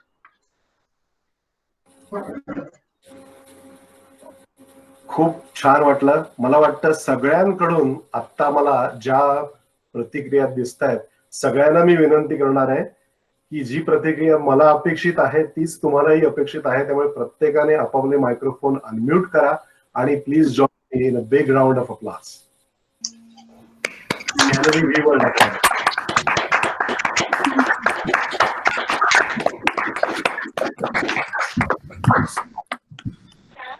हे सुद्धा गॅलरी व्ह्यूवर सगळ्यांच्या टाळ्या आलेल्या ऐकून खूप बरं वाटलं. डॉक्टर, आज माझा तोच उद्देश आहे की तुमच्याकडून जेवढं शिकता येईल आमच्या सगळ्या कलाकारांना. मला 3 वेगवेगळे कॅरेक्टर्स अशा माध्यमातून पहिल्यांदा तुम्हाला ऐकवायला मिळत आहेत हे मला बरं वाटतंय. कारण मला अजूनही ते गंमत वाटते मला की मी जगाच्या एका टोकावर बसलोय आणि अतिशय वेगवेगळ्या 3 भूमिका मी तुमच्या समोर बोलून बघतो. मजा येते. म्हणूनच तुम्ही जेव्हा मला सांगितलं की असं काहीतरी करू, मी म्हटलं हा अतिशय सुंदर फॉर्मॅट आहे की प्रत्येक मुलाखतीत नुसते प्रश्न विचारून तुमच्याकडनं असं कसं वाटलं, हे कसं वाटलं, त्याच्यापेक्षा let's watch you in action. तर आणखीन एक अंग आमच्या प्रेक्षकांना काहींना माहिती आहे, काहींना माहिती नाहीये की तुमचं काव्य वाचन. मराठी माणसाला जुन्या जुन्या कविता तुम्ही पुन्हा एकदा इंट्रोड्यूस केल्यात आणि फरमाईश आली आहे आणि मला स्वतःला तुमची कविता तुम्ही वाचलेली आवडते, बालकवींची. कुठून येते मला कळेल. हो, ती मला माझ्याकडे नाहीये पण मी ती मनातल्या मनात मध्ये वापरली होती. जरूर जरूर. ठीक आहे, तुम्हाला तुमच्या आवडीची जी कविता आहे ती आम्हाला वाचून दाखवा. हो बरं. कारण कविता वाचनात सुद्धा जसं आपण नाटकातले डायलॉग्स डिलिव्हर करतो तसं कवितेतले भाव सुद्धा डिलिव्हर करण्याची एक शैली असते आणि ती तुमची शैली मला खूप आवडते.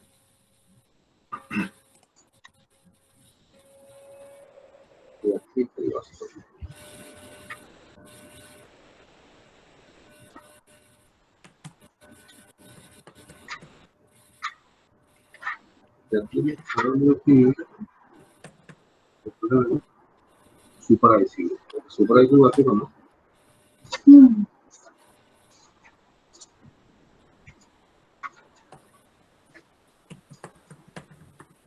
एक जराशी वेगळी कविता आहे. जरूर. मृत्यूकडे जरा वेगळ्या पॉइंट ऑफ व्ह्यूनी बघण्याचा प्रयत्न केला मी. माझा चिवित्राचाही सगळा फॉर्मॅट तोच आहे की मी सगळ्या वेगळ्या अँगलनी सगळ्या गोष्टींकडे बघतो आणि वेगळं कसं दिसतं. त्या कवितेचं नाव आहे सुपर आयसीयू. इथला धीर पुरेनासा होतो इथला धीर पुरेनासा होतो, इथलं औषध लागेनाचं होतं, इथली हवा मानवेनाशी होते, मग जगण्याची इच्छा नाहीशी होते. But don't say the patient is dead. But don't say the patient is dead. But the patient is transferred to super ICU. तिथला धीर खोटा खोटा नसतो. तिथला धीर खोटा खोटा नसतो. अमृत फार्मास्युटिकल्सच्या औषधांमध्ये भेसळ नसते. अमृत फार्मास्युटिकल्सच्या औषधात भेसळ नसते. क्वालिटी कंट्रोलवर प्रत्यक्ष अश्विनी कुमार बसलेले असतात ना, आणि हवं नको ते बघायला मुलं नातवंड नाही, आणि हवं नको ते बघायला मुलं नातवंड नाही, तर चक्क आई बाबा आजी आजोबा खापर खापर सगळेच. तिथले हवेत पोल्युशन नसतं. तिथल्या हवेत पोल्युशन नसतं. सगळंच कसं इथल्यापेक्षा अपग्रेडेड असतं. तिथे जगण्यासाठी शरीराची गरजच नसते. तिथे जगण्यासाठी शरीराची गरजच नसते. मग ते थकलं काय आणि नसलं काय, फक्त इथल्या आयसीयूच्या दाराच्या काचेतून, फक्त इथल्या आयसीयूच्या दाराच्या काचेतून तुम्ही पेशंटला बघू शकता हेल्पलेसपणे. ती सोय सुपर आयसीयूला नाही. ती सोय सुपर आयसीयूला नाही. पण काळजी करू नका, केस आता डॉक्टर धन्वंतरींच्या ताब्यात आहे. सो डोंट वरी. तुम्ही चिवित्रांगणचा विषय काढला, प्रेक्षकांना सांगा ना आमच्या चिवित्रांगण बद्दल. सॉरी, चिवित्रांगण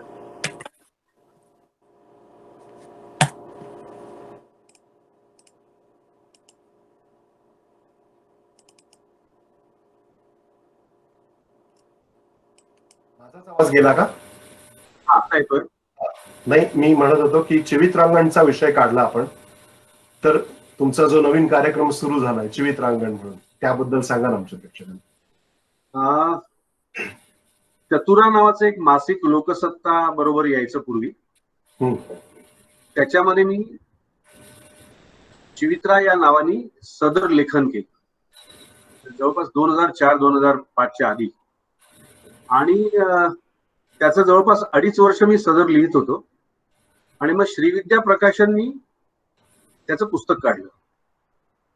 आणि मध्यंतरीच्या काळात हे सगळं झाल्यानंतर अरुणा ढेरे, अनुराधा मराठे यांच्याबरोबर मी कविता सादरीकरणाचा 1-2 कार्यक्रम करायचो. मी अजूनही करतो, गंधप्रीतीचा आणि माय लेकर म्हणून. तर या दरम्यान आम्ही एकत्र असायचो. पुढे प्रयोग असला आमच्या कविता वाचनाचा की माझ्या बरोबर माझे लेख असायचे, लिहिलेला असायचा कधीतरी. तर मी तो त्यांना वाचून दाखवला एकदा, अरुणा ताईंना आणि अनुराधा मराठ्यांना, की म्हटलं एक नवीन लेख मी चतुरासाठी लिहिलाय, तुम्हाला वाचून दाखवतो, मला सांगा प्रतिक्रिया. आणि तो वाचला मी त्यांच्यासमोर, आणि नंतर तो छापूनही आला. त्याच्या पुढच्या भेटीत त्या मला असं म्हणाल्या की गिरीश, तुझ्या लेखामध्ये ना परफॉर्मन्स आहे, तर तू जेव्हा वाचून दाखवलास तेव्हा त्याची गंमत जास्त वाटली, मजा जास्त आली होती, आणि तो वाचताना पेक्षा तू वाचून दाखवताना जास्त मजा वाटली. तर तू ह्याचे म्हणजे अभिवाचनाचे कार्यक्रम सुरू का नाही करत? आणि तिथून ऍक्च्युअली ती आयडिया आली डोक्यात माझ्या. तर तोपर्यंत पुस्तक आलेलं होतं, आणि त्याचे जवळपास 24 लेख त्या पुस्तकात आहेत. आणि मग मी 9 लेख त्यातले निवडून त्याचा एक 2.5 तासाचा कार्यक्रम चिवित्रांगण या नावाने करायचो, अजूनही करतो. तर त्याचे जवळपास 200-250 प्रयोग मी केले. आणि ते प्रयोग मला त्यातला वेगळा आनंद यासाठी मिळायचा की नाटक करताना ते किती कोणाला आवडलं तरी त्यातलं आतून माहित असतं की नाटक लेखकांनी लिहिलंय, दिग्दर्शकांनी बसवलंय, आणि मी ते प्रेक्षकांसमोर आणलंय. So it is not entirely माझं नाहीये. जे काय क्रेडिट आहे ते माझं एकट्याचं नाहीये. ते मला चिवित्रांगण मध्ये खूप समाधान वाटायचं की हे पूर्णपणे माझं आहे, हे मी लिहिलेलं आहे, हा विचार माझा आहे, हे कोणाचं अडॉप्ट केलेलं नाही, कोणाचं काही घेतलेलं नाही. काय वेडे वागडे विचार असतील पण ते माझे आहेत, आणि ते मी परफॉर्म करतोय, सादर करतोय, आणि त्यात खूप मजा आली मला. आणि आत्ता जेव्हा हे सगळं लॉकडाऊन झालं तेव्हा अनेक गोष्टी मी बघत होतो, लोक काय काय करत होते. फेसबुकवर लाईव्ह येत होते, अशा प्रकारचं काही काही मुलाखती चालू होत्या. आणि मग माझ्या डोक्यात आलं, म्हणजे पल्लवीच्या डोक्यात आलं, की आपण हे का करू नये, आपल्याकडे रेडी आहे. आणि दुसरं एक असं होतं की हे सगळे जे लेख आहेत हे आत्ताच्या वातावरणाला करेक्ट आहेत, कारण हे फॅमिलीनी एकत्र बसून ऐकण्याजोगे आहे, बघण्याजोगे आहे. आणि आता सगळ्या फॅमिलीज लॉकडाऊन झाल्या होत्या आणि घरात असं मटेरियल हवं होतं जे मुलाबाळांसकट सगळ्यांसकट ऐकता येईल. आणि त्याच प्रतिक्रिया मला आता मिळायला लागल्यावर खूप बरं वाटतंय की लोक गुरुवारची वाट बघतात आणि सकाळी तो 10-11 वाजता एपिसोड जेव्हा येतो तेव्हा तो लगेच लोक बघतात आणि आम्हाला त्याच्या प्रतिक्रिया मिळतात. दुसरी गंमत म्हणजे माझं शूट बंद झालं होतं 17 तारखेला, 17 मार्चला. आणि याचं जीवितरांगणचं शूट आम्ही घरात सुरू केलं. म्हणजे आता camera person is my wife Pallavi. Pallavi 2 कॅमेरे ऍट अ टाइम हँडल करते. मी त्या परफॉर्मर आहे, मी स्वतः वाचतो आणि दुर्गा आमची मुलगी आहे ती क्लॅप देते कॅमेरा समोर. सो एंटायरली घरात हे बनतं. आणि मग आमचे एक मित्र आहेत अनुज यादव म्हणून, त्याच्याकडे आम्ही ते मटेरियल पाठवतो आणि तो ते एडिट करतो. त्यांनी ही चित्र जी आहेत ती सगळी खूप छान मोंटाज, त्याचं पिक्चर मोंटाज, टायटल मोंटाज केलंय, शूट तयार केलंय, एडिट केलंय आणि ते आम्ही त्याच्यात जोडून ते आम्ही गुरुवारी सकाळी पोस्ट करतो युट्यूबवर. चिवित्रा नावाचं चॅनल आम्ही तिथे सुरू केलं आणि आम्हाला खूप मजा येते ते करताना. आठवड्यातून एक दिवस तो शूटिंगचा जातो, मग ते पाठवण्याचा एक जातो, मग येतं ते सगळं, मग ते बघण्यात एक जातो आणि मग ते युट्यूबवर आल्यानंतर लाईक्स किती आले बघा, किती काय रिॲक्शन्स किती आल्या, तो एक वेगळा विरंगुळा त्यातनं मिळाला. दिस इज चिवित्रांगण. डॉक्टर एक कविता वाचून दाखवणार? अजून एक वाचून दाखवणार जरूर. मग तुम्हाला आता तुम्ही पाणी प्यायलात, मी तुम्हाला पाणी प्यायला 2 मिनिटं विश्रांती देतो. नाही. पुढच्या तुमच्या कारकिर्दीत एवढे पैलू आहेत की एक एक पैलू घेताना मला डोक्यात आहे माझ्या की मी तुम्हाला किती बोलायला लावतोय, पण तुम्हाला एक कविता. नाही माझं सगळं बॅकलॉग निघतोय भरून, खूप दिवसात बोललो नाही. येस, एक कविता असं नाही म्हणता येणार. बर, मोठा होईल, 10 मिनिटं जाईल. एक ही कविता ऍक्च्युली कविता म्हणूया की नाही, पण ही कविता युटर्न मध्ये आम्ही घेतली होती, युटर्न पार्ट 2 मध्ये घेतली होती. हे शब्द आहेत, ते हे शब्द मी जेव्हा वाचतोय तेव्हा ते शब्दांचा अर्थ फील करा, तर तुम्हाला एंडला त्याचा अर्थ कळेल त्या कवितेचा. कविता आहे की नाही आय डोंट नो, पण हे शब्द आहेत, त्या शब्दांचा अर्थ मी सावकाशपणे शब्द वाचतो, ते शब्द फील करा, त्या शब्दांचा अर्थ काय तो मनात फील करा.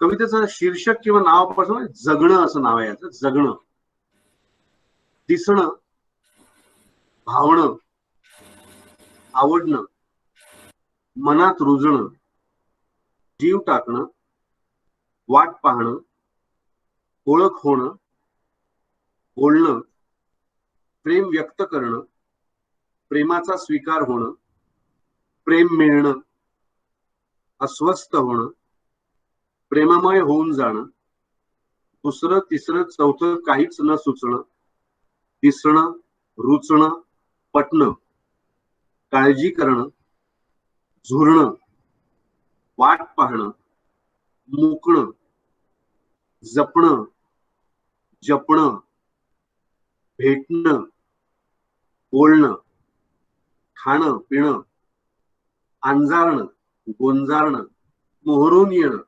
बहरून येणं, एकमेकात गुंतणं, मिसळणं, विरघळणं, एकरूप होणं, तृप्त होणं, हसणं, रडणं, रागावणं, नडणं, रुसणं, माज करणं, कडकडून भेटणं, हळहळणं, सगळं सगळं एकमेकांनी एकमेकांवर पाखरणं, उधळणं, पांघरणं.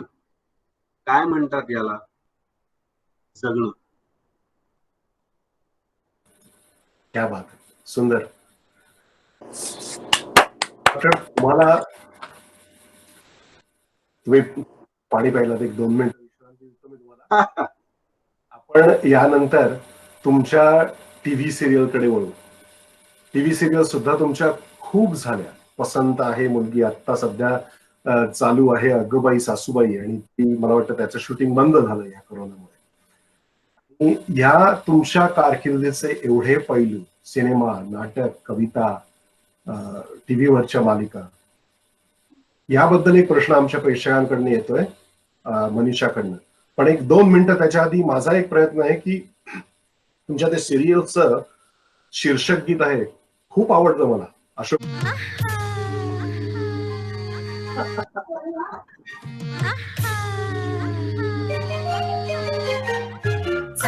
रातीला प्रीतीचा सागर फेसाळ उधळला, मखमलीला त्यांच्या बेभान स्पर्शानं किनारा सुखावला.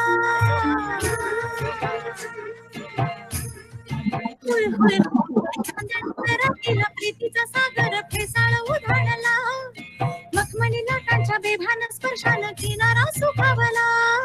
चाफा हिरवा फुलला राणी लपून कसे राही, गुपित सांगाया काही दिशांना प्रीत गंध साई. घेऊन करा राहिली उभी करवली सुनबाई, अगबाई सासूबाई, अगबाई सासूबाई, अगबाई सासूबाई. सुंदर गाणं मधुरा दातारने सुद्धा त्याचं चीज केलं, रंगा गोडबोलेने लिहिलं आणि अशोक पत्कीजींनी संगीतबद्ध केलं. अतिशय सुंदर गाणं. मनीषा, गिरीशजींसाठी तुझा प्रश्न आहे.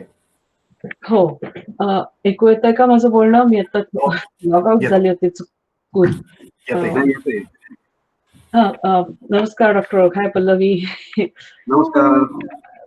आपण इथे आला होता तेव्हापासून ओळख वाढली होती आपली.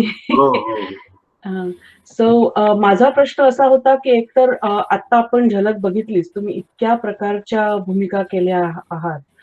काही विनोदी कॅरेक्टर्स आहेत, काही सिरियस आहेत, काही सुपर ड्रॅमॅटिक कॅरेक्टर्स पण आहेत.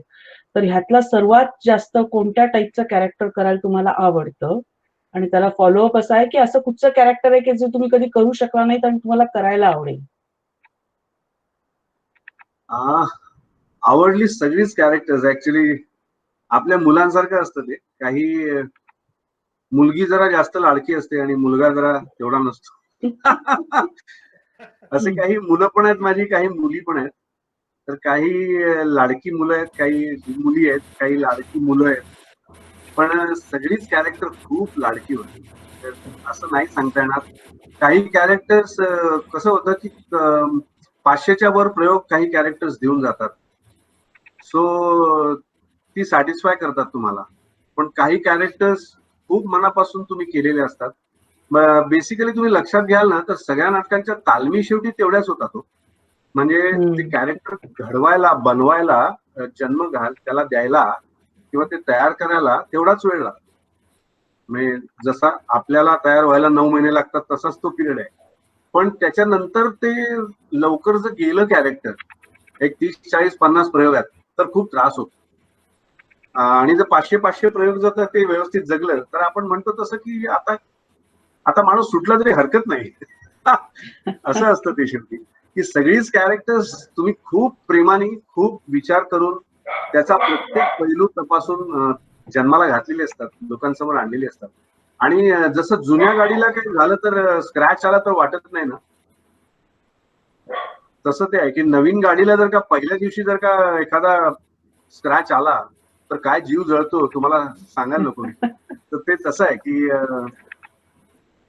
लवकर जर का कॅरेक्टर संपलं तर फार त्रास. तर सगळीच कॅरेक्टर्स आवडली. पण हा प्रश्न बरेच जण विचारतात की काय राहिलंय. तर राहिलं खरं तर प्रत्येकच गोष्ट अशी क्षितिजासारखी असते की त्याच्या जवळ गेलं की अजूनच तुम्हाला काही गोष्टी खुणवायला लागतात. तसं बरंच काय राहिलंय असं वाटतं. पण त्यातल्या त्यात मला नेहमी असं वाटतं की डिटेक्टिव्ह मी अजून केला नाहीये. तर तो मला स्टेजवर तर माहित नाही आता कितपत करायला मिळतो. पण बघूया सिरियल किंवा फिल्म किंवा स्टेज कुठल्याही माध्यमातून मला एक वेगळ्या प्रकारचा डिटेक्टिव्ह म्हणजे व्यंकेश बक्षी पाहिल्यापासून माझ्या डोक्यात ऍक्च्युली तो थॉट आला किंवा तशा टाईपचे कॅरेक्टर. गोजीरवाणा घरात नावाची एक माझी सिरियल होती त्याच्यात मी करायचो. लवेबल रास्कल असं कॅरेक्टर ते तो हुशार पण आहे, तो लवेबल पण आहे पण तो भयंकर पाताळयंत्री आणि भयंकर चाणाक्ष असा तो एक काहीतरी मिक्स कॅरेक्टर माझ्या डोक्यात आहे, पण ते अजून मला माहित नाही. बघूया, तिकडे सिन्सिनाटीला नाटक एखादं करायचं असेल तर त्याच्या टाईपचं करूया. मी आत्ता विचारणार होतो तुम्हाला की इथं येऊन माझं गेल्याच आठवड्यात विजयशी बोलणं झालं आणि विजयने मला सुचवलंय हॅलो इन्स्पेक्टर करा म्हणून तिथं. हो, अच्छा. आणि तुम्ही जर असला तर तुम्हाला घेऊन हॅलो इन्स्पेक्टर म्हणजे जॉईंट प्रोडक्शन आपण आता स्वर्गात गेल्यासारखं वाटेल. आपण डायरेक्ट तिथे येऊन एक नाटक करूया आता. म्हणूनच म्हटलं की हॅलो इन्स्पेक्टर मध्ये जर तुम्ही डिटेक्टिव्ह तो इन्स्पेक्टर म्हणून येतो, पण तो असंच त्याला वेगळीच कलाटणी आहे. पण अशी पण जर केली आणि म्हणजे बाकीच्यांना दिग्दर्शन करायला लागेल, तुम्हाला दिग्दर्शन करायला लागणार नाही, पण माझ्या क्रेडिटवर जर आलं की मी दिग्दर्शित केलेल्या नाटकात गिरीश ओक स्वतः काम केलं, तर मी असं म्हणजे स्वदेही स्वर्गाला जाईल. नाही हो, नक्की आवडेल मला. पण वेगळं नाही, खरंच कुणीतरी विचारतंय. नागेश चॅटवर एक प्रश्न पाठवलास, विचारणार का मायक्रोफोन अनम्यूट करून?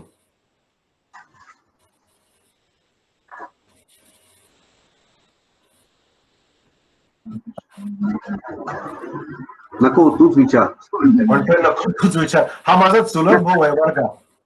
अच्छा अच्छा. दीपस्तंभ पहिलं नाटक का तुमचं? पहिलं चाललेलं किंवा पहिलं गाजलेलं किंवा ज्याने मला रेकग्नेशन मिळालं ते त्याच्या आधी मी जवळजवळ 4-5 वर्ष इंडस्ट्रीत होतो. माझं पहिलं नाटक साहेब विरुद्ध मी या नाचं होतं, ज्याचे अवघे 50 प्रयोग झाले. ज्या नाटकामध्ये श्रीकांत मोघे आणि मोहन कोठीवान होते, जे माझं पहिलं नाटक. त्याच्यानंतर मी नाट्य संपदेत 2-3 नाटकं केली. त्याच्यानंतर मी मधुकर तोरणमालांच्या संस्थेमध्ये तरुण तुर्क म्हातारे अर्थ केलं. डॉक्टर काशीनाथ घाणेकरांबरोबर मला काही सांगायचं केलं. पणशीकरांबरोबर तुम्ही नव्हेच केलं, तेव्हा मी छोटा रोल करत असे. अशी बरीच नाटकं तेव्हा मी केली छोटी, ज्याच्यात माझ्या रिप्लेसमेंट्स होत्या, छोटे रोल्स होते. आणि त्याच्यानंतर चंद्रलेखाने मला पहिल्यांदा फ्रेश नाटकासाठी जे विचारलं ते दीपस्तंभ. याच्यात चंद्रलेखीने आपला फॉर्मॅट सगळा बदलला. यंग 4 लोकांना घेऊन नाटक चंद्रलेखीने पहिल्यांदा काढलं, ज्याच्यामध्ये संजय मोने, मी, अमिता खोपकर आणि क्षमा देशपांडे या चौघांना घेऊन, आणि प्रभाकर लक्ष्मण मयेकरांचं नाटक आणि दिलीप कोलटकर डिरेक्टर, हा सगळा फॉर्मॅटच चंद्रलेखीने चेंज केला. आणि अतिशय वेगळ्या प्रकारचं एक नाटक, म्हणजे ऑस्ट्रेलियन सिरियल होती ऍक्च्युअली बेसिकली, त्याच्यावर हे नाटक मयेकरांनी लिहिलं. आणि ज्याच्यावर पुढे खून भरी मांग नावाचं एक हिंदी फिल्म पण आली, ज्याच्यामध्ये रेखा आणि कबीर निधी. ते नाटक माझं त्या अर्थाने पहिलं गाजलेलं नाटक, म्हणजे ज्याच्या आधी मी परत नागपूरला जावं की काय या विचारात होतो. आणि दीपस्तंभनी माझे सगळे हे बदलले. म्हणजे पुन्हा मी मगाशी म्हटलं की डेस्टिनी तुमचं बोट धरून कसं तुम्हाला परत नेते, ट्रॅकवर आणते, सो इट वॉज दीपस्तंभ. आमच्या उषाताई, तुमच्याशी 2 शब्द बोलायचे. जरूर. Thanks for this wonderful experience. Thank you. मलाही खूप सगळं गमतीशीर वाटतंय अजूनही की आपण अशी म्हणजे एका कॉलवर तालीम करतो जगाच्या दोन टोकातून, आणि नंतर अशा प्रकारे तो सीन सगळ्यांसमोर सादर करतो. दिस इज हॅपनिंग फर्स्ट टाइम. माझ्या आयुष्यात तरी पहिल्यांदा घडतंय. सगळंच हे पहिल्यांदा घडतंय. या प्रकारचं क्वारंटीन पण पहिल्यांदा घडतंय, सगळंच पहिल्यांदा घडतंय. आणि त्यामुळे काही वेगळे हे गुड इफेक्ट्स म्हणूया आपण, साईड इफेक्ट्स जसे असतात तसे हे कोरोनाचे गुड इफेक्ट्स आहेत, ज्याच्यामुळे आपली सगळ्यांची ओळख झाली आणि मला हे सगळं करता आलं. आणि मला सुद्धा खूप वेगळं वाटतंय, गमतीशीर वाटतंय.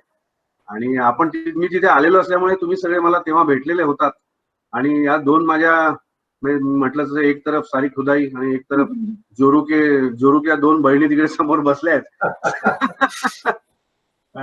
त्यांच्या आणि आशिषची पण छान ओळख झाली होती आणि मला पण खूप बरं वाटतंय हे सगळं. डॉक्टर, तुमच्याकडे 10 वाजत आले, आपण 2 तासाच्या वर गप्पा मारतोय. सुरुवातीला झूम कम्प्लीट डाऊन झालं, का कोणाच ठाऊक, पण झालं, ठीक आहे. थोडंफार मी त्याच्यामुळे नर्वस झालो, पण मीटवर आपल्याला करता आलं, याच्याबद्दल मला खूप बरं वाटलं. पुढल्या आम्ही आता आज आपला आमच्या गप्पांचा हा 7वा भाग. पुढल्या आठवड्यात अमेरिकेत स्मारक दिन आहे, ज्याला आम्ही मेमोरियल डे म्हणतो, की सैनिकांसाठी. त्यामुळे आणि खरं तर काय आहे की हळूहळू इथं सगळं ओपन होत आहे. हो, म्हणजे 26 तारखेला न्हाव्याची दुकानं उघडणार, त्यामुळे मला हे आता करायला लागणार नाही पुन्हा. तर हे हळूहळू सगळं ओपन होत आहे. त्यामुळे पुढल्या विकेंडला आम्ही एक विश्रांती घेणार आहोत. आणि हे सगळ्यांना सांगायचं होतं, पण तुम्ही आलात याबद्दल तुमचे खूप खूप आभार. आणि थोडस सैनिकांसाठी म्हणून मी एक 5 स्लाइडचा स्लाइड शो करणार आहे, पण त्याच्यानंतर मी काही पुन्हा येणार नाही, माझा आवाज सुद्धा तुम्हाला येणार नाही. शेवटी थांबा सैनिकांसाठी म्हणून.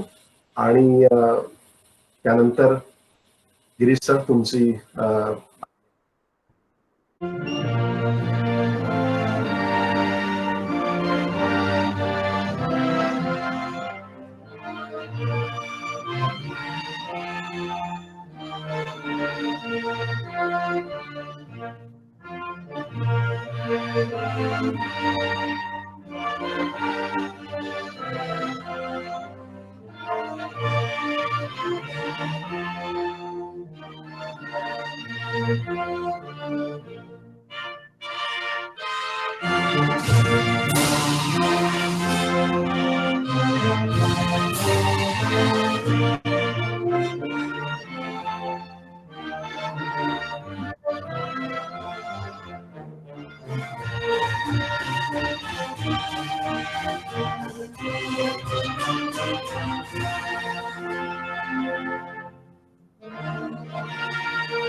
पुढचं.